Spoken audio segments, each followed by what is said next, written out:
Hello everyone. CAPF को target करते हुए 10 क्वेश्चंस हम लेकर आए हैं। आज है 28 मार्च 2021 और शुरू करते हैं बिना किसी देरी के। Question number 1। Shishir Kumar Ghosh was a noted Indian journalist, founder of the. ये फाउंडर थे गदर मूवमेंट? नहीं। आत्मीय सभा? नहीं।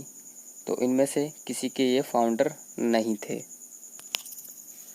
आत्मीय सभा फाउंड की गई थी by Raja Ram Mohan Roy in 1814 and Pacific Coast Hindustan Association was founded by Lala Hardayal and Sohan Singh Bhakna as its president, which was called Ghadar party. इसी को ही गदर पार्टी बनाया गया। The members of this party were the immigrant Sikh of US and Canada।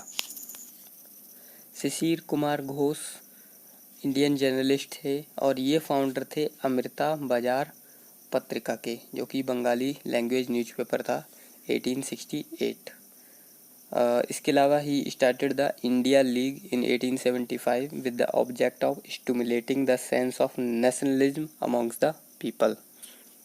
तो अमृता बाजार पत्रिका and India league, Shishir Kumar Ghosh. Which Union Territory of India recently hosted the first ever food processing summit in January 2020? तो ये किसने host किया था food processing summit को?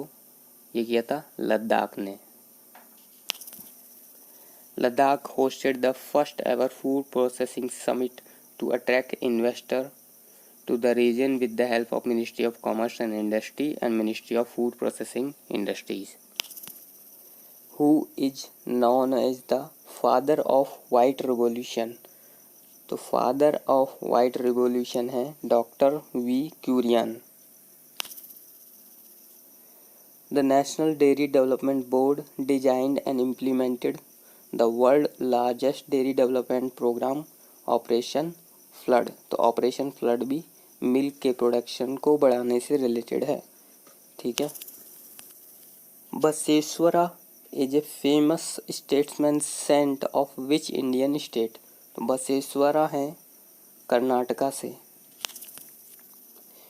बसवन्ना, जिनको बसवेश्वरा भी कहा जाता है, 12th सेंचुरी के स्टेट्समैन थे, Lingayat saint during the reign of Kalyani Chalukya dynasty. He is considered a famous icon of the Lingayat community in Karnataka.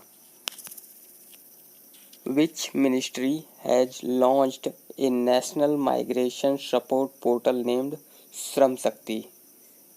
तो किस मिनिस्ट्री ने लॉन्च किया है national migration support portal Shram Shakti? ये किया है मिनिस्ट्री ऑफ ट्राइबल अफेयर्स।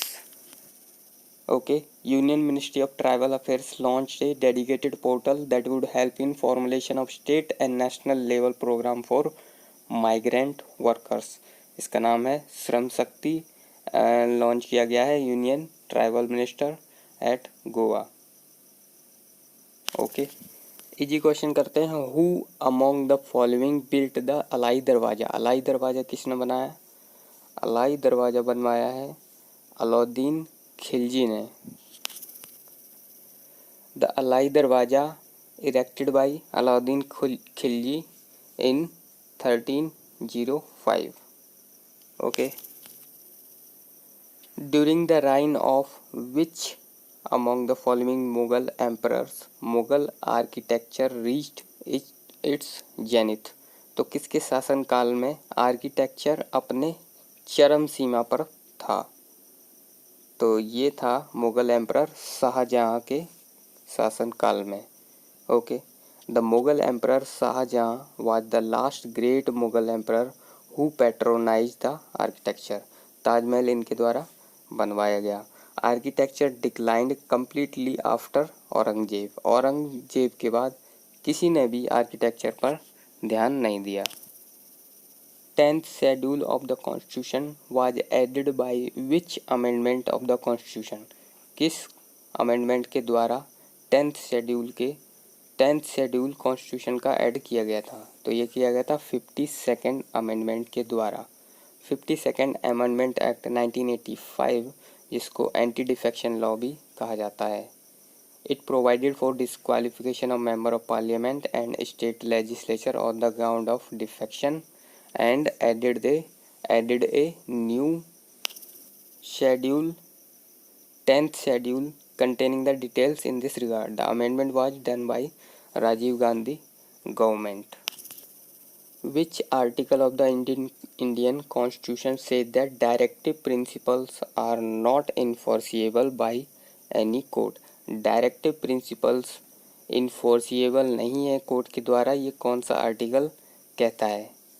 ये कहता है आर्टिकल 37। आर्टिकल 37 क्या कहता है? आर्टिकल 37 यही कहता है कि this part shall not be enforceable by any court. This part means directive principle of state policy, but the principles therein laid down are nevertheless fundamental in the governance of country, and it shall be duty of the states to apply these principles in making laws. तो ये यहाँ कहा गया है कि enforceable तो ये principles नहीं है, लेकिन फिर भी ये फंडामेंटल हैं गवर्नेंस के लिए। तो ये ड्यूटी है स्टेट की कि इन प्रिंसिपल्स को लॉ बनाने में लगाया जाए या फिर कंसिडर किए जाएं। Last question, who will be the head of the recently created सैन्यकर्ता विभाग?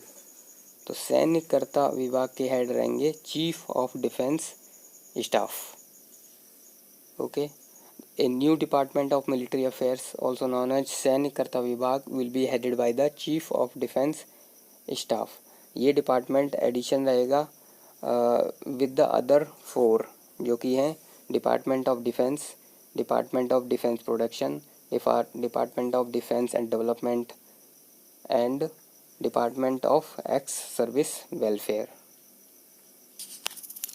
आप हमें सब्सक्राइब कर सपोर्ट कर सकते हैं। That is all for today. Thank you.